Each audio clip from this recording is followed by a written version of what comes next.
Selamat pagi, selamat duren. Kita lanjutkan berbagi informasi terkait dengan kondisi durian di Musangking Gunung Perak. Jadi hari ini saya akan melakukan beberapa treatment ataupun aplikasi untuk mengobati beberapa pohon durian kita yang mengalami gangguan. Seru nih.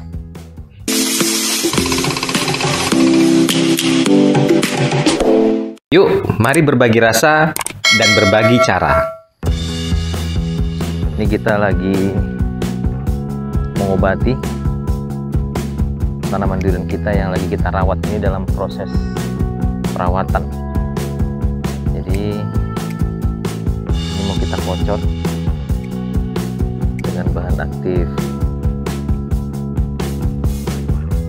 Ini tadinya memang ada yang terserang busuk pucuk. Jadi ini sedang kita rawat. Ini nanti gulmanya kita bersihkan dulu. Ini juga airnya lagi kita semprot. Nah, mudah-mudahan setelah dirawat sudah menunjukkan perubahan ya. Tunas-tunas sudah mulai muncul dan rubus juga sudah muncul di depannya. Ini ditarik dulu apanya? Rumputnya dulu. Jangan tuh. Udah kamu masukin obatnya? Belum? Tarik dulu rumputnya dari dalamnya tuh. Nah ini si Agian ini yang lagi merawat. Dia pintar merawat durian ini, si Agian ini. Yang busuk-busuk. Ujungnya kita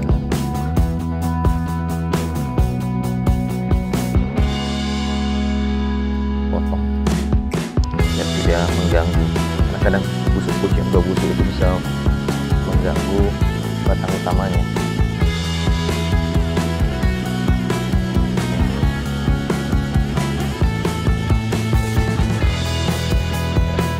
Udah bisa sehat nanti, udah mulai sehat ya. Ini seperti ini ada trubusnya, tunas-tunas airnya, trubusnya juga sudah muncul di ujung. Tunas-tunas air sudah muncul, artinya dia menunjukkan perubahan ya setelah kita kasih treatment dengan aplikasi mikroorganisme atau organik, bahan organik, dan juga ada obat anti jamur di bawahnya ya. Jadi akarnya kita perbaiki dulu.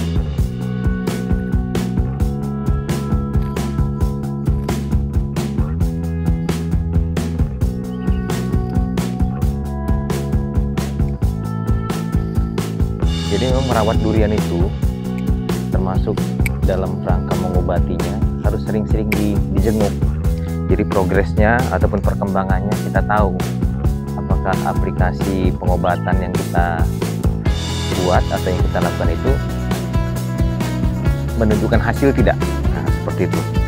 Jadi itu sebenarnya yang penting kalau dalam merawat durian ini. Jadi progresnya itu harus senantiasa kita pantau.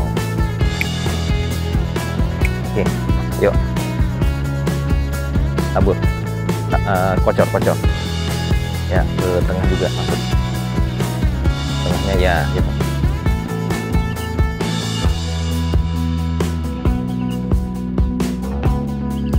Oke. Jadi nanti seminggu biasanya langsung kelihatan ini dampaknya setelah kita aplikasikan. Kita lanjutkan ke pohon yang lain. Nah ini berikutnya kita akan pruning ataupun kita pangkas ini dahan-dahan yang sudah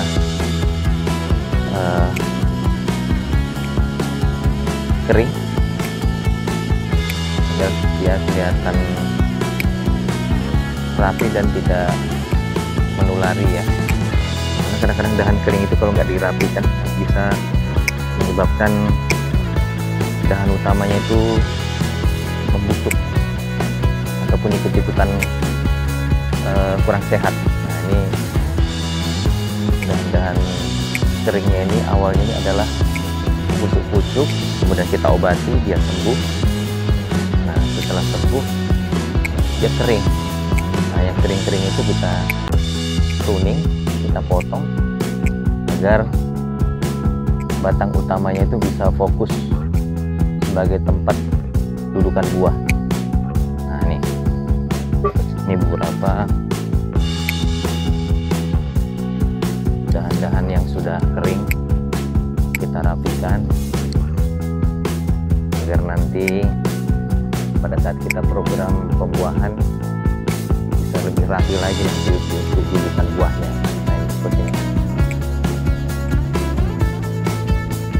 Jadi dahan yang kita pertahankan sebagai dudukan buah itu rata-rata 8 sampai 12 dahan. Jadi itu yang bisa kita pertahankan untuk pembuahan nantinya. Nah ini udah rapi dia, dan biasanya kalau udah dibersihkan termasuk tunas-tunas airnya, nanti batangnya itu cepat dia membesar, jadi dia fokus untuk ke dahan utamanya. Nah ini udah rapi. Airnya kita bersihkan, ini sehat ya. Tinggal menunggu program buah.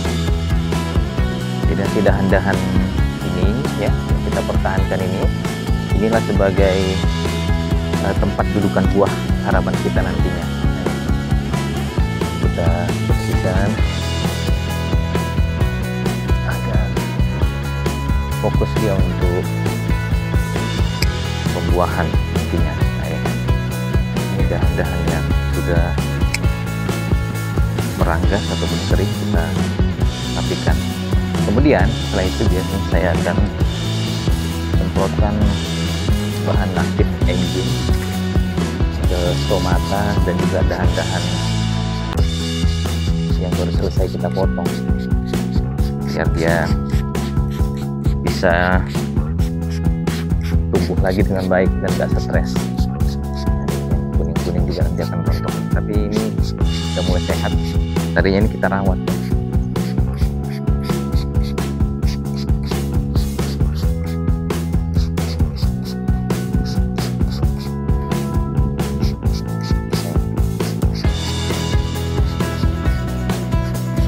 Mudah-mudahan sini sudah bagus hasilnya.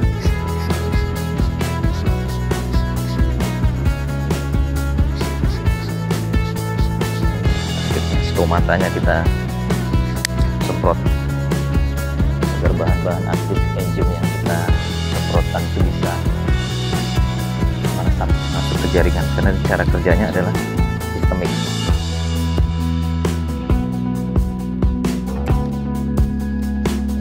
Rapi, harapan kita nanti ini bisa lebih baik lagi nanti buah yang dihasilkan.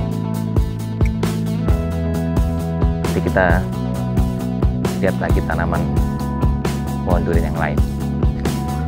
Nah ini ada tanaman kita yang masih kecil dan butuh perawatan. Ini kemarin kita obatin karena ada terserang busuk-busuk. Nah ini kita berikan lagi enzimnya untuk lewat atas atau foliar. Udah menunjukkan hasil yang baik ya. Bunganya sudah, bukan bunga, maksudnya daunnya sudah seger dia.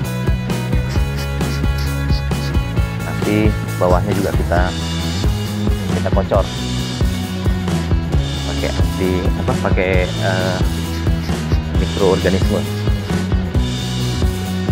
mikroorganisme yang baik bagi tanaman. Oke.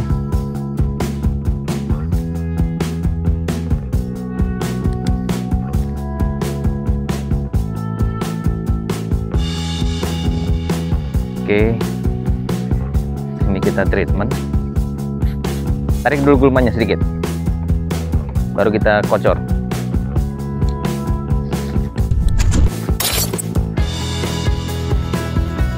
Gulma di dekatnya.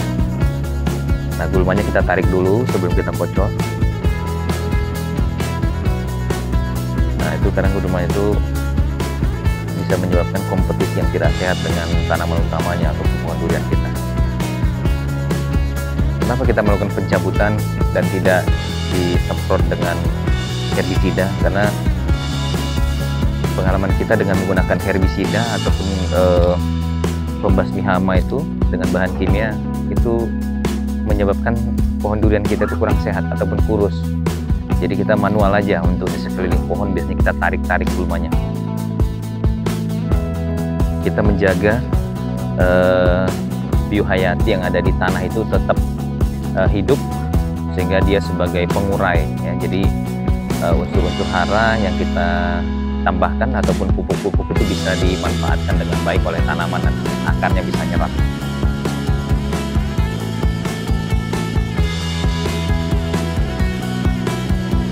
Sebelah sini Sob, ya Pak.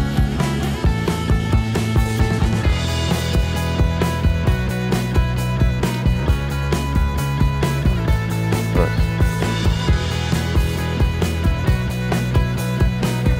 harusnya kamu tadi bawa parang ya. Atau ada babat biasanya? Apa yang biasanya kalau bersihkan ini? Babat kecil ya? Di gudang ada kita babat?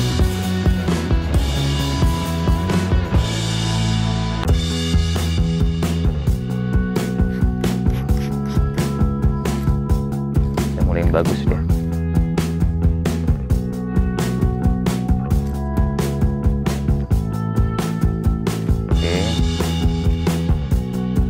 Oke, udah bisa kamu kocor. Kocor sekeliling sini, baru masuk ke tengah nanti. Nah, sekarang kita mulai kocorkan ininya, obatnya, ya. Ya. Nah, jadi masuk ke tengah. Ya. Oke, terus sini. Ya. Nah, sudah.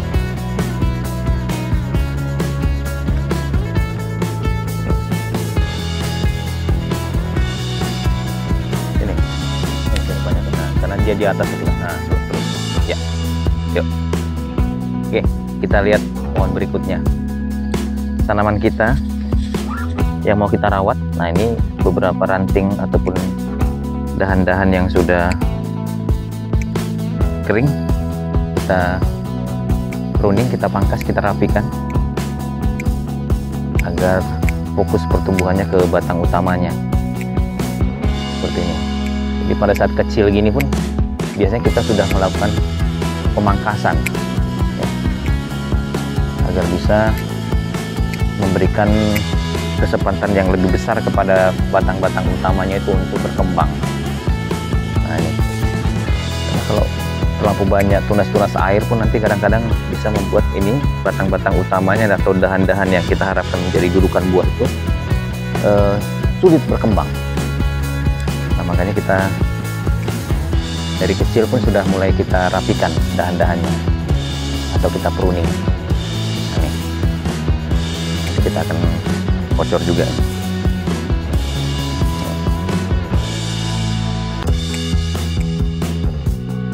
Mudah-mudahan lebih sehat nanti. Seperti biasa saya akan kocor enzim.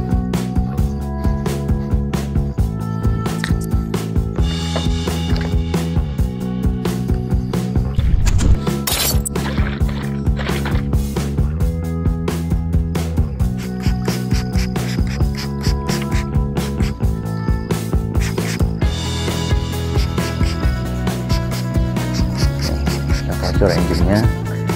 Biasanya paling lama 3-4 hari ini udah menunjukkan perubahan ya, perubahan ke arah yang positif atau ke arah yang lebih baik.